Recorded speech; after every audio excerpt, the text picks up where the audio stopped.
Stunt the growth यानी growth रुक जाएगी। उसके अलावा अफेक्ट्स फेटल डेवलपमेंट।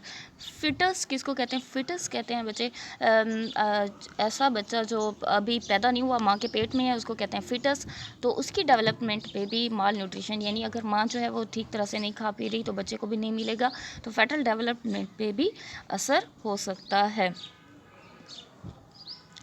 उसके अलावा टाइप्स की अगर हम बात करें तो पहली टाइप में बताया हुआ है माल न्यूट्रिशन की पहली टाइप PEM यानी प्रोटीन एनर्जी माल न्यूट्रिशन। दूसरी टाइप है बच्चे MDD यानी मिनरल डेफिशिएंसी डिजीज़। उसके अलावा तीसरी है OIN over intake of nutrient. तो ये 3 टाइप्स के बारे में हम डिस्कस करते हैं। यहाँ पर एक MCQs दिया हुआ है। According to the United Nation children funds UNICEF malnutrition contribute to the deaths of more than 6 million children under the age 5 each. हर साल ऐसे बच्चे जिनकी उम्र 5 साल से कम हो, इस तरह के 6 मिलियन बच्चे जो हैं वो माल न्यूट्रिशन की वजह से हर साल अल्लाह को प्यारे हो जाते हैं। टाइप्स में सबसे पहले हम डिस्कस करते हैं प्रोटीन एनर्जी माल न्यूट्रिशन। नाम से ही ज़ाहिर है अगर प्रोटीन जो है वो सही मिकदार में हम नहीं खा रहे या फिर प्रोटीन हम खा तो ठीक रहे हैं, हमारी बॉडी में ठीक तरह से अब्जॉर्ब नहीं हो पा रही, ठीक तरह से अगर अब्जॉर्ब नहीं हो पा रही तो उससे भी प्रोटीन एनर्जी माल न्यूट्रिशन होगी। इफेक्ट्स की अगर हम बात करें तो इससे बच्चों में डेथ हो सकती है, यानी प्रोटीन ठीक तरह से नहीं मिल रही तो बच्चों में डेथ हो सकती है, या फिर कुछ और बीमारियां जैसे कि क्वाशिकोर और मरासमस भी हो सकती हैं। पहले बच्चे हम डिस्कस करते हैं क्वाशिकोर।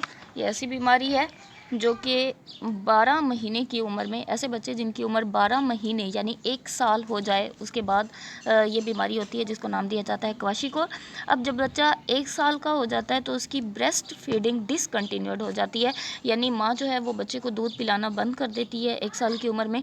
तो अब पहले तो माँ से प्रोटीन बच्चे को मिल रही थी, जब बच्चा 12 महीने या 1 साल का हो गया, ब्रेस्ट फीडिंग डिसकंटिन्यूड हो गई है तो बच्चे को सही अमाउंट में प्रोटीन नहीं मिल रही। जब उसको प्रॉपर प्रोटीन नहीं मिल पाती तो फिर क्या हो सकता है कि उसकी नॉर्मल हाइट जो है वो नहीं बन पाएगी, या फिर बच्चा बहुत ज़्यादा थिन हो जाएगा, दुबला पतला हो जाएगा, और इस बीमारी को क्या नाम दिया जाता है? क्वाशिकोर।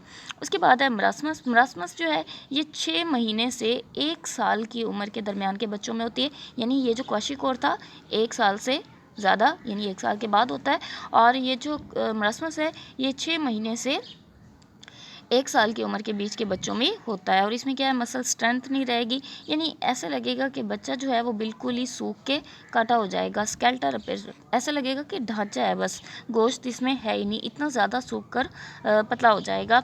और look small for their age, यानी जितनी उसकी उम्र है उतना बड़ा वो नहीं लगेगा। जाहिर सी बात है उसमें गोश्त तो है ही नहीं, सिर्फ हड्डियाँ हैं, तो फिर वो बहुत ही ऐसा लगेगा कि इसकी एज कम है, बहुत छोटा लगेगा, दुबला पतला, बहुत ज़्यादा कमज़ोर हो जाएगा। ये डायग्राम में भी बनाए हुए हैं। तो इस बीमारी को क्या नाम दिया जाता है? मरासमस। सेकेंड टाइप हम देखते हैं मिनरल डेफिशिएंसी डिजीज़, MDD, यानी ऐसी बीमारियां जो मिनरल से रिलेटेड, उनको क्या नाम दिया जाता है? Mineral deficiency disease. यहाँ पर 2 बीमारियों के बारे में बताया हुआ है बच्चे। पहला है ग्वाइटर और दूसरा एनीमिया। ग्वाइटर की पहले हम बात करते हैं बच्चे। हमारे गले में ये एक थोड़ी सी सूजी हुई जगह होती है, सबके गले में होती है, और यहाँ पर एक ग्लैंड होता है बच्चे, उस ग्लैंड का नाम है थायराइड ग्लैंड। हमारे गले में जो थोड़ा सा उभार सा है उस जगह पर एक ग्लैंड होता है जिसको नाम दिया जाता है थायराइड ग्लैंड। थायराइड ग्लैंड ऐसे हार्मोन्स प्रोड्यूस करता है जो हमारी ग्रोथ में हेल्प करते हैं। थायराइड ग्लैंड हार्मोन प्रोड्यूस करेगा और उन हार्मोन की वजह से बच्चे की ग्रोथ अच्छी होती है।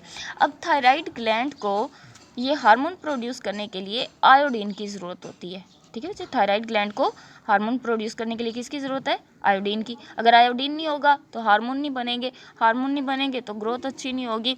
अच्छा, हार्मोन्स नहीं बन रहे आयोडीन की कमी की वजह से, तो फिर थायराइड ग्लैंड सूज जाता है, उसकी वजह से गला भी सूज जाता है, बहुत ज़्यादा गला सूज जाता है, और इस बीमारी को नाम दिया जाता है ग्वाइटर। तो हमें ऐसी खुराक लेनी चाहिए जिसमें आयोडीन हो, स्पेशली नमक में आयोडीन होता है, तो ऐसा नमक लेना चाहिए जिसमें आयोडीन हो। तो आयोडीन अगर आप प्रॉपर ले रहे हैं तो ग्वाइटर की बीमारी नहीं होगी। दूसरी हम बात करते हैं एनीमिया। एनीमिया को उर्दू में कहते हैं खून की कमी।